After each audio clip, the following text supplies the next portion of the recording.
Well, we're making a little progress. We're just mocked up here. Nothing welded on in the back. Nothing dead set certain on the front. We're just trying to get an idea of what's going on, right? Obviously, we got all four of the kingpin bushings done. And I kind of remembered from putting those things on. Margay makes those things. We could have just bought a straight up, and saved ourselves 2 days of messing around. But what fun would that have been, right? All the rich guys can just go out and buy stuff. We're trying to make it. We're trying to build this thing on the cheap, right? So we've got this thing stacked up. This is the porch we're going to use. These Margay porches, usually there's a stub welded on here that fits inside those frame rails, right? A la like we did in the back. And this thing just slides on.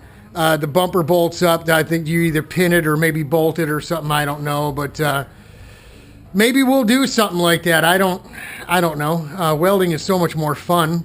All this stuff's got to come off. These pedal mounts here coming off. This cobbled up garbage is going to come off because we're going to make this adjustable. There's going to be a bar and a tube in the middle here, and on that tube will slide the pivot points or anchors for both pedals. The master cylinders will be here.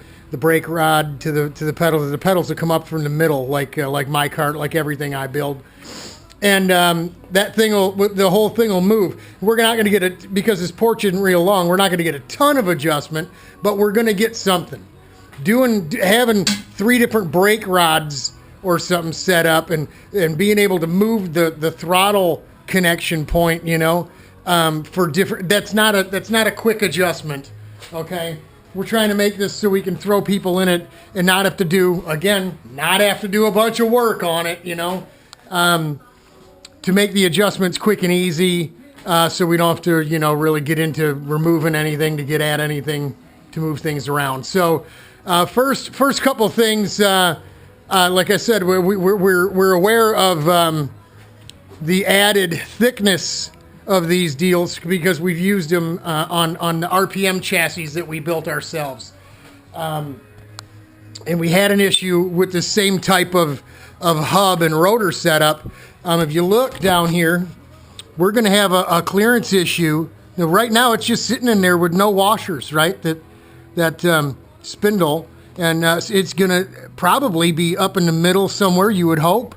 So you've got some adjustment to it, but we move that spindle up much more, and the rotor is going to make contact with the head of that kingpin.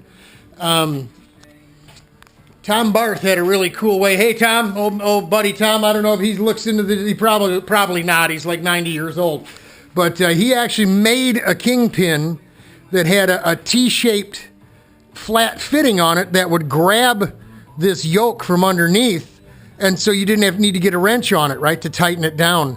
And it was almost, flush, non-existent, right, so it gave you plenty of room for adjustment. Tom was the original caveman, and he's taught us a whole bunch. He built us our first Kart, which was their 250 single-cylinder Kart upside down because their motor ran on the left and our dirt bike motor, first one, was going to run on the right. So we built the car in the chassis. We built the chassis in the fixture, and then when we went to go put the front axle in, we took it out, turned it upside down, welded the bearing hangers on and the axle in and all that. But we learned a whole bunch from Tom. So right now, the way it sits, we're also going to have an issue here, as you can see with the rotor clearing. And usually we're going to put a notch in here, and we're going to bend this, and then because we're going to put brakes on the front, we put gussets and we build that all up. Now, that's if we want to make the car narrower, right? I know Sam over there in England, he says, why do you want a narrow Kart, but because the laydown carts all race together, and in the laydown classes, you want a narrow Kart. One, it's aerodynamically proper, straight. It makes more sense. The smaller hole you're making in the air, the faster you're going to go.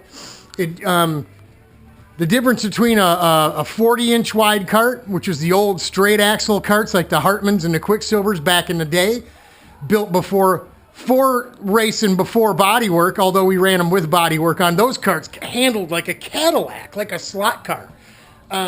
It went anywhere you pointed, but it was a big wide car. Along came the 36-inch, 37-inch wide cart, built for the bodywork era of enduro racing or road racing, and we put bodies on our 40-inch wide carts, and these little 36-inch carts would smoke us. So it's like anything else, you start chasing the rabbit, right? So right now, from we can have a little sidewall sticking out from the line here on a tire to the line is about 38 inches. That's not ridiculous. We could, with a little work on those spindles and doing something with getting a little more flush fitting or low profile bolt head, we could probably move that rotor on each side in an inch. On either side, we've got plenty of room on the stub axle in there, you see, to get that hub in some more. We just got to clear all the rest of the garbage around it.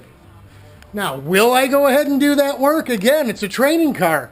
To be completely honest, if we take Sam's approach with the wider cars, nicer for handling, we're not building a competition vehicle, we're building a trainer. I think a wider car would be better for the new guy. Give him a nice cart that handles real well and is easier to drive, maybe. Just to get their feet wet, something along, down the road. If we're going to do something else with this cart, we could always, I guess, work on it, just buy another set of spindles and start cutting things up. But that's what we're looking at. These are the wheels and tires my brother Kenny gave me. That's just stuff for mocking up, but it really is starting to take shape, folks. At this point, once we get we decide what we want to do here. We've got one kingpin that's the proper length. Obviously, it's been used, right? We don't want to use this one, but we want to get that's exactly the right height and length and the right shoulder for washers and all that. We get kingpins and washers. We can get this thing on a flat surface, set the ride height, and then set the wheelbase, get everything, and start welding, man. And we can once we get the rear end on, and we get this porch on, then we can start looking at putting some tubing off the side. We'll get the motor mount mocked up, get the engine out, make sure it stays inside the outer dimension of the car, right?